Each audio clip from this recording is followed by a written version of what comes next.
नमस्कार, आप देख रहे हैं नेक्स्ट टाइम स्पिरिचुअल। आपके साथ मैं हूँ रीना। वास्तुशास्त्र भगवान विश्वकर्मा जी का शास्त्र है।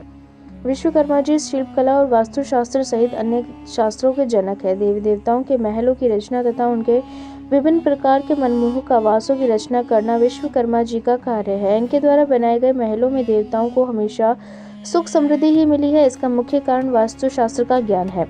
भगवान विश्वकर्मा जी के अनुसार ऐसे भवन का निर्माण कर पाना असंभव है जो कि 100% ही सकारात्मक हो। हर भवन में कुछ न कुछ ऐसा बिंदु होता ही है जिसमें थोड़ा सा नकारात्मक प्रभाव होता है। दाल में नमक जितना नकारात्मक प्रभाव एक आम बात है, इसको हम नजरअंदाज कर सकते हैं, लेकिन यदि नकारात्मक प्रभाव बड़े स्तर पर हुआ तो वह हमारे जीवन को प्रभावित करके नुकसान कर सकता है। इस नकारात्मक प्रभाव को कम करने के लिए विश्वकर्मा जी ने कुछ ऐसे उपाय बताए हैं जो कि बिना किसी तोड़फोड़ किए हमारी समस्याओं को सुलझा सकते हैं। जब भी किसी भी भवन का निर्माण करना हो तो उसे समय वास्तु के नियमों का हमेशा विशेष ध्यान रखना चाहिए ताकि हमें सकारात्मक परिणाम मिले। इसके लिए आज हम जानेंगे पूर्व दिशा के बारे में और जानेंगे कि पूर्व दिशा में क्या क्या चीजें होनी चाहिए। पूर्व दिशा में सूर्यदेव की दिशा है। पूर्व दिशा में सूर्यदेव और चंद्रदेव उदय होते हैं। वैसे तो सूर्यदेव को लाल रंग अति प्रिय है, लेकिन वास्तुशास्त्र में पूर्व दिशा को पित्त वर्ण अर्थात पीले वर्ण की वाली दिशा कहा गया है और पूर्व दिशा में लाल अथवा पीले रंग के पर्दे शुभ माने जाते हैं। यदि मकान का मुख्य दरवाजा पूर्व दिशा की ओर हो तो यह मकान के लिए एक शुभ संकेत होता है।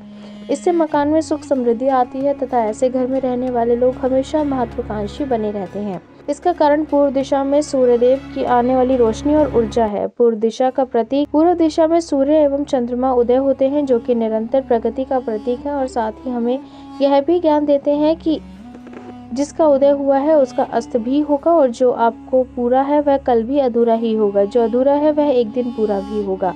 जीवन में सदैव सदा एक सा नहीं रहता है, लेकिन जिस तरह से सूर्य रोज उदय होता है इस तरह व्यक्ति को जीवन में हार जाने या अस्त हो जाने की निराशा न ही रखनी चाहिए। हमेशा सूर्य की तरह उदय होने वाला बनना चाहिए।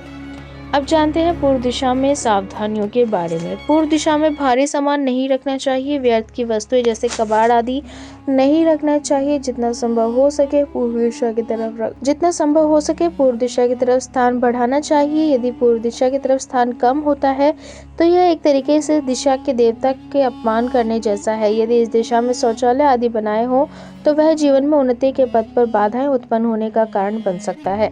पूर्व दिशा की तरफ स्थान समतल या हल्की से ढलान वाला होना चाहिए। पूर्व दिशा के स्थान को ऊंचा नहीं करना चाहिए क्योंकि यह सूर्य की आने वाली रोशनी को रोकते हैं और धन हानि का कारण बनते हैं। पूर्व दिशा में बहुत पेड़ नहीं होने चाहिए जिनकी छाया घर पर पड़े। यह भी अपने आप में नकारात्मक प्रभाव देते हैं और मन में उदासियां भर देते हैं। अनिद्रा और तनाव जैसी परेशानियां इनके कारण जन्म लेती हैं। अब पूर्व दिशा में क्या होना चाहिए? पूर्व दिशा में जितना संभव हो सके स्थान साफ रखना चाहिए। भूमि समतल होनी चाहिए और यदि घर का कोई दरवाजा पूर्व दिशा की तरफ नहीं है तो कमरों की खिड़कियां पूर्व दिशा की तरफ अवश्य होनी चाहिए, जो कि सूर्य की रोशनी कमरों में आने दे और इससे हमारा सकारात्मक बल बढ़ सके और जीवन में उन्नति के मार्ग खुलते रहें। दिन के समय पूर्व दिशा की खिड़कियां खुली रखें ताकि सूर्य की किरणें कमरे में प्रवेश करें और नकारात्मकता समाप्त करें। अगर आपको हमारी ये जानकारी अच्छी लगी हो तो कमेंट कर ज़रूर बताएं। वीडियो को लाइक और शेयर करना ना भूलें और हमारे आने वाले वीडियोस के अपडेट पाने के लिए चैनल को सब्सक्राइब करें और